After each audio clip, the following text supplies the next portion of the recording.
Donald ট্রাম্পের American visa নীতি এবং তার উপরে ভারতীয় মার্কেটের প্রভাব এই বিষয় নিয়ে আজকে আলোচনা করব। আমি সুররঞ্জন গঙ্গোপাধ্যায় আপনাদের সবাইকে স্বাগত জানাচ্ছি। চলুন ভিডিওটা শুরু করি। দেখুন, এতক্ষণ পর্যন্ত আপনারা এসব বিষয় নিয়ে জেনে গেছেন যে H1B ভিসা ভারতীয় মার্কেটের প্রভাব ফেলছে, কিন্তু কেমনভাবে ফেলতে পারে তার একটা মতামত আমি আপনাদেরকে দেব। কিছু পরিসংখ্যানও নিশ্চয়ই আপনাদের কাছে চলে গেছে যে ইন্ডিয়ানদের মধ্যে 71% মোটামুটিভাবে H1B ভিসা অ্যাপ্লাই করে এবং তারপর চায়নারা রয়েছেন। এই সমস্ত ডেটা কিন্তু আপনাদের কাছে পৌঁছে গেছে। এখন প্রশ্ন হচ্ছে যে এর প্রভাবটা আমাদের ইন্ডিয়ান মার্কেটে, ইন্ডিয়ান শেয়ার মার্কেটে কেমনভাবে পড়তে পারে। এটা কি শুধুই নেতিবাচক বা এর মধ্যে কোনো পজিটিভিটি আছে? এই বিষয়টাকে একটু বুঝতে হবে এবং বোঝাটা কিন্তু প্রয়োজন। তাহলে পরে আপনি মার্কেটের কিছুটা উপর নিচ এই সমস্তগুলো সম্পর্কে আইডিয়া করতে পারবেন, কোন সেক্টর কী সমস্যার আইডিয়া করতে পারবেন। তো যাই হোক, প্রথমে এই যে ট্রাম্প অন H1 ভিসা তারা করলেন কেন, H1B ভিসা তারা এটা করলেন কেন? তাদেরকে কি আপনি আটকাতে পারেন? না, আটকাতে পারেন না। তাদের নিজস্ব ভিউ আছে। তাদের যে ইলেকশনের সময় যে এজেন্ডা ছিল সেই এজেন্ডার মধ্যে এটা রয়েছে যে তারা আমেরিকানদের চাকরিকে সুনিশ্চিত করবে এবং H1 ভিসা নিয়ে তাদের কিন্তু এজেন্ডাতে ছিল। সুতরাং আজ নয় কাল সেটা কিন্তু আসতই, সেটা এসেছে। এখন তারা কি কোনো ভুল পদক্ষেপ করেছে? তাদের দেশের সাপেক্ষে তারা ভুল পদক্ষেপ মানে সাময়িকভাবে দেখলে কোনো ভুল পদক্ষেপ করেনি, কিন্তু যদি চুলচেরা বিশ্লেষণ করি আমরা তাহলে দেখব যে কিছুটা পরিমাণ উল্টো প্রভাবও পড়তে পারে। এই সমস্ত বিষয়কে নিয়েই কিন্তু আমরা আলোচনা করব এবং আমাদের ভারতীয় শেয়ার মার্কেটে তার তো প্রভাব কী পড়বে সেটা নিয়ে আলোচনা করব। আজকে মার্কেটে আপনারা দেখতেই পেয়েছেন যে তার প্রভাব পড়েছে মার্কেটে। আমরা যখন নিফটি অ্যানালিসিস করব তখন সেই ভিডিওতে সেটি আপনাদেরকে জানাবো।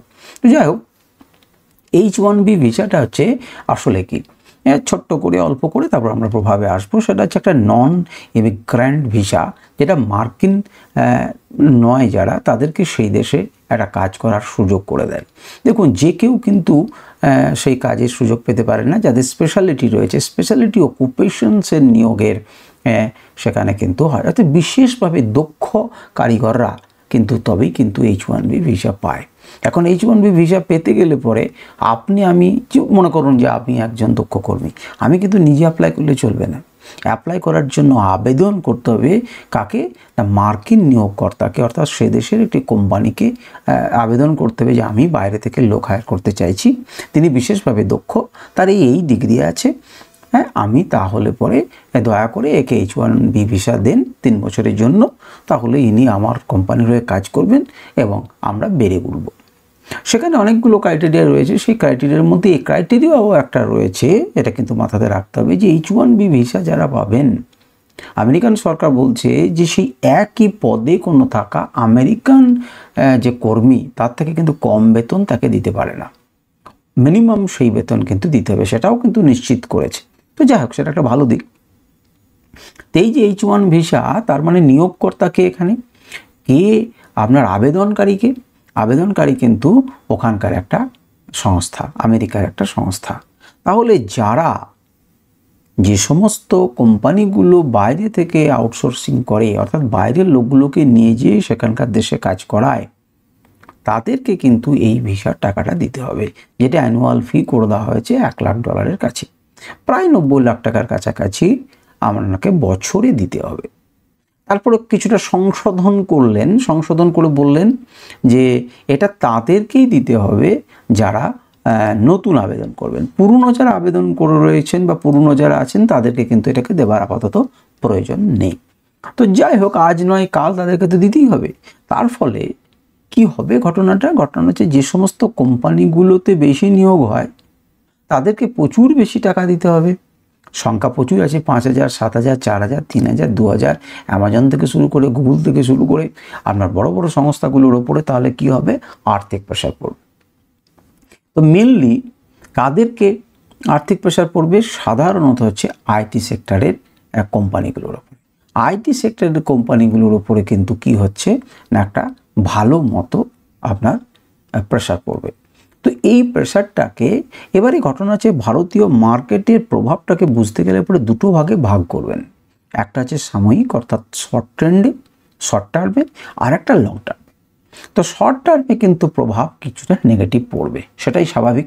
কারণ কোম্পানিগুলোর উপরে চাপ বাড়বে, যাদেরকে দিতে হতো তাদের উপরে চাপ বাড়বে। মানে আমাকে ধরুন, আমি একটা কোম্পানি, আমি নিয়োগ করেছি 5,000 ছেলেকে, 5,000 লোককে দক্ষ কর্মকারীছি, তাদের আমাকে অ্যানুয়াল ফিটা তাহলে আমাকে দিতে হবে। কারণ এই ছেলেটিকে বা কোম্পানিটা সেই লোকটিকে রাখতে গেলে, কর্মীটাকে রাখতে গেলে পরে আমার অত্যধিক টাকার খরচ হচ্ছে। তাহলে এই খরচটা কোথা থেকে নেব? না কোম্পানির মুনাফা থেকে নেব।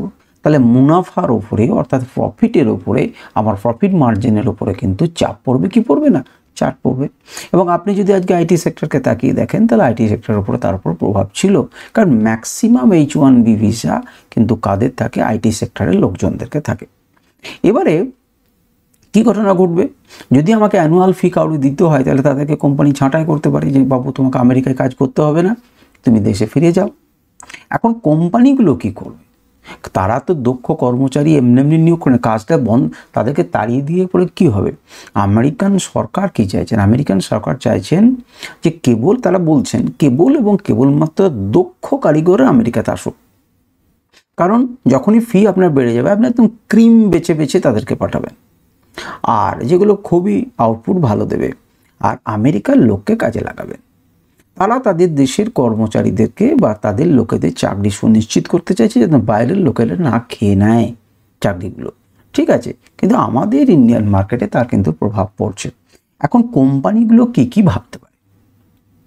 যদি আমেরিকার লোকজনদেরকে দিয়েই হতো তাহলে কি তারা বাইরে থেকে নিত? এখন হয়তো কিছুটা আমেরিকানদের বেতন একটুখানি বাড়িয়ে দিয়ে ভালো লোককে টেনে নিয়ে এই বিপুল খরচ থেকে বাঁচিয়ে তারা হয়তো কাজ চালিয়ে নিতে পারে, 1 নম্বর। 2 নম্বর, তারা বিবেচনা করবেন যে আমি ওখানে কাজ করাবোই না, তার পরিবর্তে আমি কি করব, যেটাকে অফশোরিং বলে। আমি জানি না আপনারা কেউ এটা সম্পর্কে জানেন কি না। অফশোরিং মানে কি না, আমি যুক্তরাজ্যের কর্মীকে পাঠাবো না, তার পরিবর্তে তুমি ভারতে বসেই কাজ করো বা অন্য কোনো প্লেসে কাজ করো। এটা করতে পারেন। ওই কর্মচারীদের কি ব্যবস্থা করে দিতে পারেন যে আপনাদেরকে আমি ছাঁটাই করছি না, এতদিন থেকে আপনারা রয়েছেন, আপনাদের আউটপুট ভালো, কোম্পানির ইনস অ্যান্ড আউট সব আপনারা জানেন, আপনি একজন দক্ষ কর্মী, আপনি একটা কাজ করুন, ঘরে বসেই কাজ করুন। এমন হতে পারে যে সবকটাকে বেশ কিছু ইঞ্জিনিয়ার ছাঁটাই করে তারা ভারতে এলেন, তাহলে ভারতে কাজের উপর প্রেশার পড়বে যে এই সমস্ত বড় বড় ফোল্ডের লোকরা কোথায় করবে? তাহলে আমাদের দেশে যে সমস্ত নামজাদা বা উঠছে এমন ধরনের যে সমস্ত স্টার্টআপগুলো আছে, সংস্থাগুলো আছে, কোম্পানিগুলো আছে, এমন হতে পারে তারা তাদেরকে নিয়োগ করে এই কোম্পানিগুলো আস্তে আস্তে গ্রোথ হবে, যেমন বিদেশি কোম্পানিতে দেখছেন, কারণ তারা কর্মীরাই তো কোম্পানি চালায়। সুতরাং এরা কিন্তু নতুন করে ভারতকে গড়ে উঠতে পারে, সেটার জন্য আপনাকে লং টার্মে এফেক্ট পড়বে। তাহলে সেই জন্য আপনাদেরকে প্রভাবটা আমি 2টো টার্মে বললাম, একটা শর্ট টার্মে, একটা লং টার্মে। শর্ট টার্মে যদি কর্মীদেরকে ছাঁটাই করে দেন, মুনাফা তাদের কিংবা রেখে দেয়, তাহলে কোম্পানির উপরে মুনাফা যে সেখান থেকে কেটে নিতে হবে, টাকাগুলো চাপ পড়বে। মাঝারি মানের যেগুলো কোম্পানি ছোট ছোট, তাদের উপরে অত্যধিক চাপ পড়বে, অর্থাৎ প্রফিট মার্জিন কমে যাওয়ার আশঙ্কা রয়েছে। এবং এটা হচ্ছে শর্ট টার্মের প্রভাব, যেটির প্রভাব আপনি দেখতে পাচ্ছেন। এখন মডেলটা কি করে পরিবর্তন করবে ব্যবসার, সেটা কিন্তু দেখবার কোম্পানিগুলো, এবং কোম্পানিগুলো সেগুলোকে ভাবছে যে ঘরে বসেই লোক করাবো, তাদেরকে অন্য জায়গায় শিফট করে দেব, না আমি টাকা দেব না, তাদেরকে একটু গোছানোর সময় দিতে হবে। তো এই যে গোছানোর যখন সময় পাবে ততক্ষণ শর্ট টার্মে কিন্তু একটা নেগেটিভ ডামাডোল অস্থিরতা থাকবেই, এবং সেটা স্বাভাবিক। কিন্তু তার মানে এইটা গেল রব নয়, এটা কিন্তু সাপে বর হতে পারে ইন্ডিয়ার জন্য লং টার্মে। প্রচুর লোকজন কিন্তু ইন্ডিয়াতে আসতে পারে, প্রচুর কর্মী সহ সংস্থা ইন্ডিয়াতে আসতে পারে যে আমরা এখানে সেন্টার তৈরি করব, সার্ভিসটাকে বলো ওখানে দেব। সুতরাং অনেক কিছু ঘটনা ঘটতে পারে। এবারে সেইগুলোকে দেখতে হবে, তারা নিশ্চয়ই ভাবনা চিন্তা করছে, এবং সেটা ভারতবর্ষের ক্ষেত্রে ভারতের জন্য কিন্তু একটা ইতিবাচক দিকে পরিণত হতে পারে। কিন্তু মনে রাখবেন সেটা হচ্ছে লং টার্মে। মার্কিন যুক্তরাষ্ট্রে কাজ করার খরচ যেহেতু বাড়ছে, সুতরাং ভারতীয় পেশাদাররা কি করবে? দেশে সাধারণভাবে ফেরত আসতে চাইবেন, দেশেই নতুন সুযোগ খোঁজার চেষ্টা করবেন, এবং তারা ভারতবর্ষের বাইরের কোম্পানির হয়ে যা কাজ করছিলেন, ভারতবর্ষের মধ্যে থেকে ভারতবর্ষের প্রযুক্তিকে, ভারতবর্ষের স্টার্টআপকে তাদের উদ্ভাবনী শক্তি দিয়ে আরও অনেক দূর কিন্তু তুলে নিয়ে যেতে পারেন। সেই জিনিসটা কিন্তু নষ্ট হয়ে যাবার নয়। অর্থাৎ ভারতবর্ষ কিন্তু যদি এই সুযোগটাকে কাজে লাগায় তাহলে পরে কিন্তু একটা বিরাট ভালো জায়গাতে পৌঁছাতে পারে। এবং আমার নিজস্ব বিশ্বাস যে ভারতবর্ষ এই যে সুযোগটা, সেই সুযোগটাকে সে কাজে লাগাবে। তবে সাময়িকভাবে একটুখানি অস্থিরতা থাকবেই, সেটা স্বাভাবিক। এবং অস্থিরতাটা কেটে গেলে পরে আস্তে আস্তে বিজনেস যারা কোম্পানি, তাদেরকে একটু বিজনেস মডেলটাকে ঠিক করতে দেন, মার্কেটের উপরে নজর রাখুন। দেখবেন যে মার্কেট কিন্তু ধীরে ধীরে রিয়াক্ট করবে এবং আমাদের কোন কোন দেশি কোম্পানিগুলো লাভ হতে পারে, তারা কিভাবে সার্ভিসটাকে বাড়িয়ে নিয়ে যেতে পারে, কিভাবে আরও বেশি ফ্ল্যারিশ করতে পারে, সেই জায়গাটা কিন্তু দেখতে থাকুন।